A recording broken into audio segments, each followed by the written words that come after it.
Hello mga sir, Honda Click 150 ang ating video gagawin ngayon. Ang issue kasi nito mga sir, dinala sa atin na hindi na may start.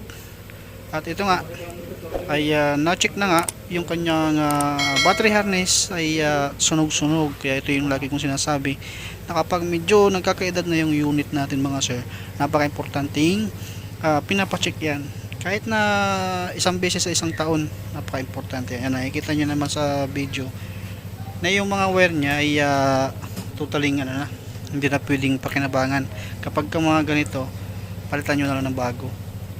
Nasa 1950 ata yung brand nyo na battery harness. Kaysa magtsatsaga tayo ng i-repair ito, may posibilidad na kapag niluso nyo sa baha, magsi-short circuit kasi nga electrical tape lang natin yan, may posibleng mag grounded yung ating ECU. Isa pa yun sa magiging masisira. Kaya napaka-importante na kapag kagayto yung problema ng motor natin, palitan na lang natin. Yan, para makaiwas naman kayo sa ganitong sira. Ayun yan, sabi ko sa isang taon, pa-check nyo isang beses. Yan, mura lang naman yung check up namin sa overhaul na wiring. Ayan, for 50 to 650 yung aming singilan dyan, depende po yan.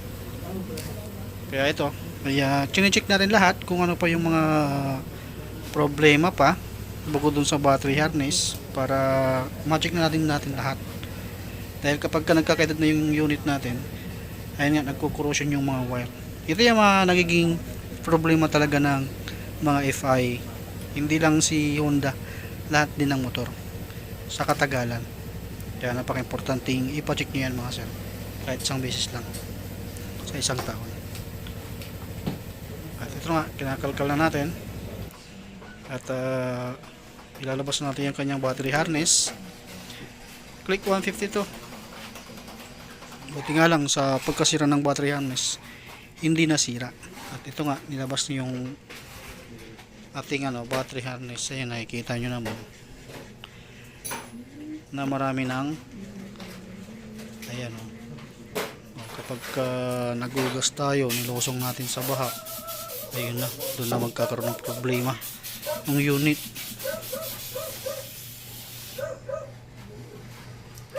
Yan, syempre i-intact din natin yung kanyang wire.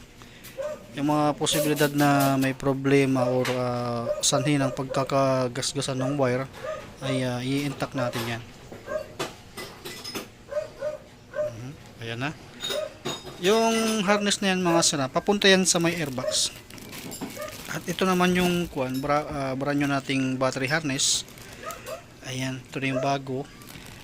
Mga fuse lang yung kasama dyan, wala yung dalawang relay. Kaya yung sa luma, yun pa rin natin gagamitin para maikabit natin dyan. Ayan, brand new po yan mga sira, original po yan.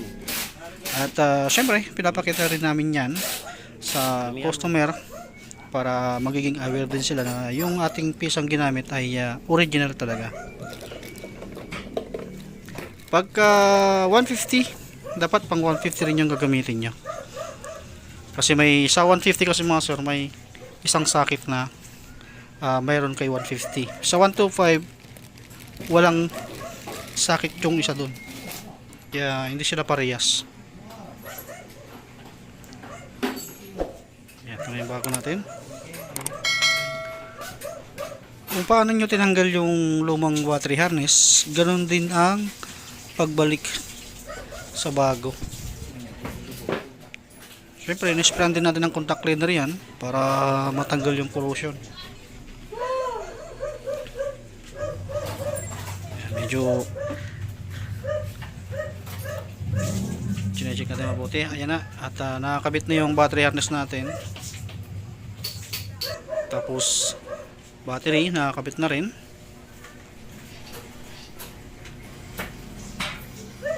At ngayon ay tatry na natin paandarin. Kasi dinala to ay hindi na umaandar. Kasi nga buti nga tinasira nga yung ECU eh. Yan, isa pang problema yung kanyang panel. Nare-repair naman yan, gumagawa din naman kami ng panel na ganon, yung nag-sunburn. Yan, gumagawa tayo dyan. Ayan, maandar na. Select natin lahat. yung harness niyan papuntang airbox to ilalim ng throttle body. Isa rin yan sa nakakasira ng ECU. Try na namin yan.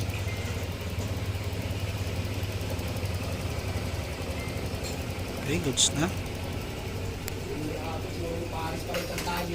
Tapos i-intact na lang natin yung kanyang wire para sure ball na kukunin ng may-ari ay goods na goods na.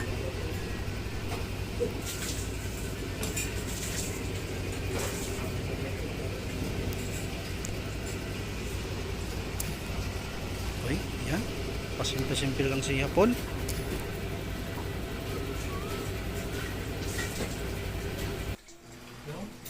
Ayan, nakakabit na yung pairings mga sir.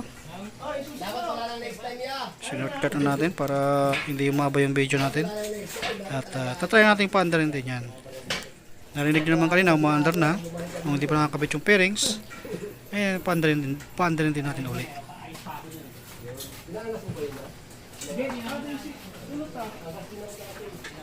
Ayan, dapat isunod yung ipagawa yung sunburn ng kanyang panel para sa susunod ma-monitor niya yung pag-change oil niya.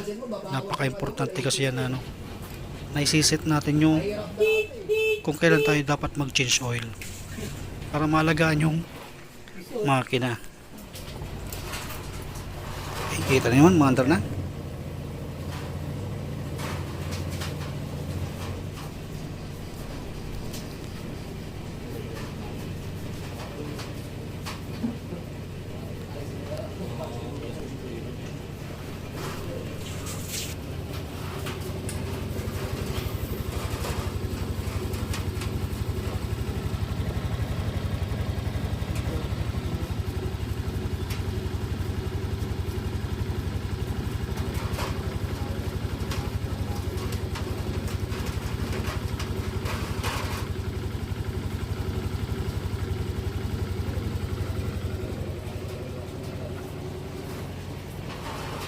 Labas mo muna tanong. Labas mo muna.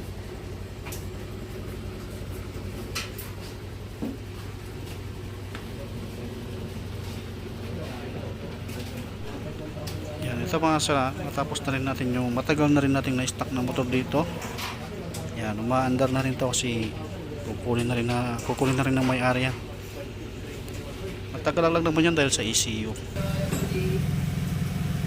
Kasi nag-antay tayo ng ECU na siganan galing kay customer. Ayan, maandar na para mapakuha na rin natin yan. Kaya susunod ay pagka ito alagaan niya lang sa sa maintenance.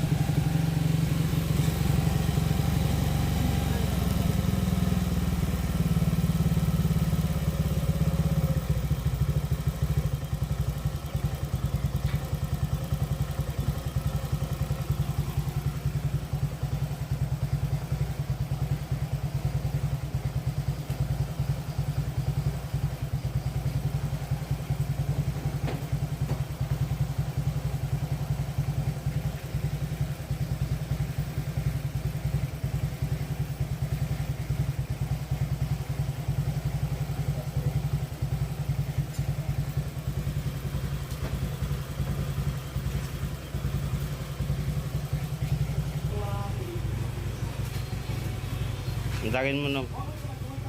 Yung remote ha, baka mahulog.